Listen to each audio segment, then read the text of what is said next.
Welcome to the weekly flip. Today, do something a little special. We're going to do a complete issue, cover and 20 interior pages, all by Frank Robbins.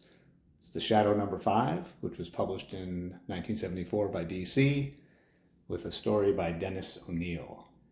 And let's take a look inside. Well, first, here's the original cover by Frank Robbins. And I didn't get the story and the cover together. I got them separately. I got the complete issue first on eBay. I was the only bidder. And then about 6 months later, the cover came on eBay. And I knew I had to put it all together, and I did it. This is Frank Robbins' first issue on the Shadow. Mike Kaluta did the first 4. And did a couple covers afterwards, Kaluta. But this was Robbins when he did the full pencils and inks. His work for DC was mostly pencils and inks. Where he went to Marvel, he was only doing pencils. And inked by various people like Frank Springer, Frank Giacoya, on Fear, Invaders, Captain America. Must have been pretty jarring for readers to go from Mike Kaluta to Frank Robbins, but over time, I think a lot of collectors feel that Frank Robbins' work is something special and have learned to love it, including myself. So let's take a look inside at the complete issue. The story is called Night of Neptune's Death by Dennis O'Neil and Rangatours. I'll spare you the dramatic reading. That's another segment. So this is the title page. Great shot of the shadow up on the top with double guns blazing. Guest character, I think that's General Sodom on the right.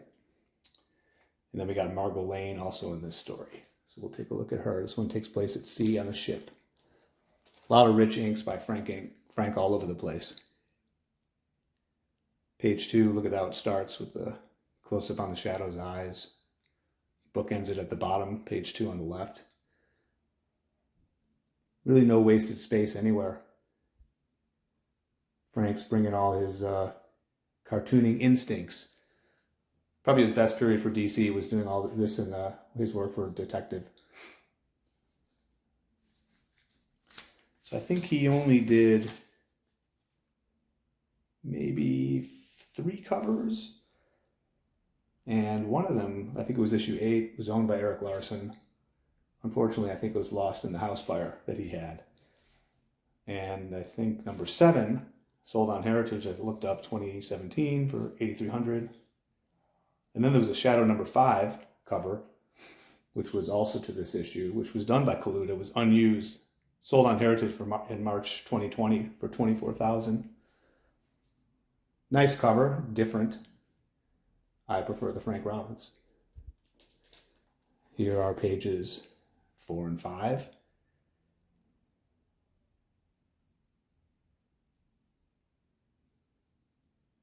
Shadow on the left. Margot Lane entering the story on the right, page 5. Pages 6 and 7.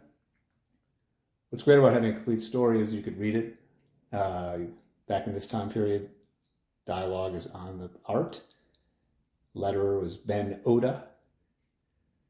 So he's part of the creative group for this issue. And a lot of collectors have mixed feelings on stories getting broken up. This one's staying together.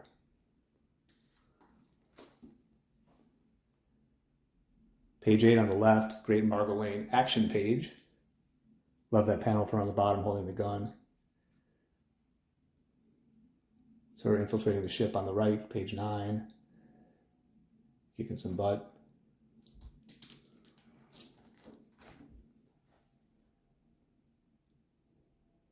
Pages 10 and 11.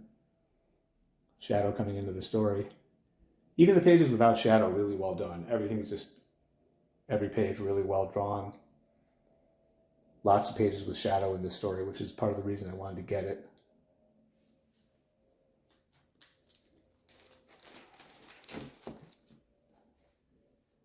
Pages 12 and 13. action on the ship.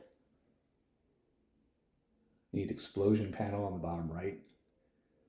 No offense to the colorist of this issue, but I really like, as a lot of us do, the black and whites.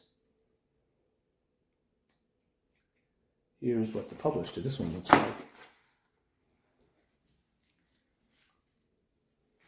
Good coloring job. Paper's a little faded yellow, but Frank Robbins stuff looks really great in black and white.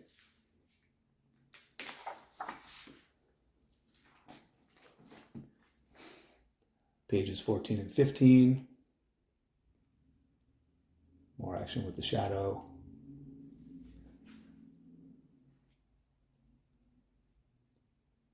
Right now I just have the cover posted on CAF, but eventually I will have all 20 pages up there, so I think I'll have that linked in by Bill. The bottom. The shadow and shadow on the left. Lots of great action. Frank Robbins' energy just everywhere.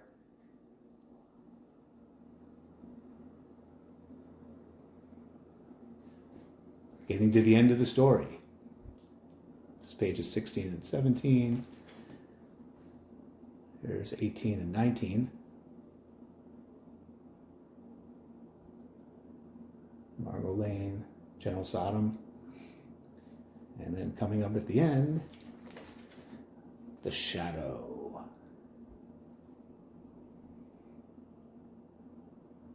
And at the end, the shadow never fails.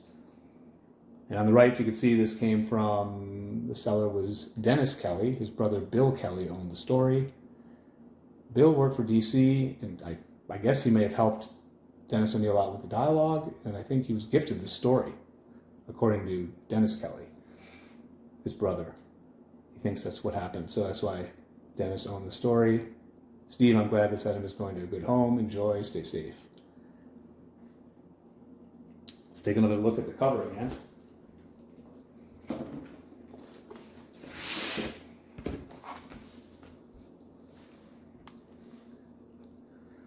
Beautiful original cover. Just owning that alone would be awesome, but having the complete story, covering all the pages, that's amazing. All right, thanks for tuning in.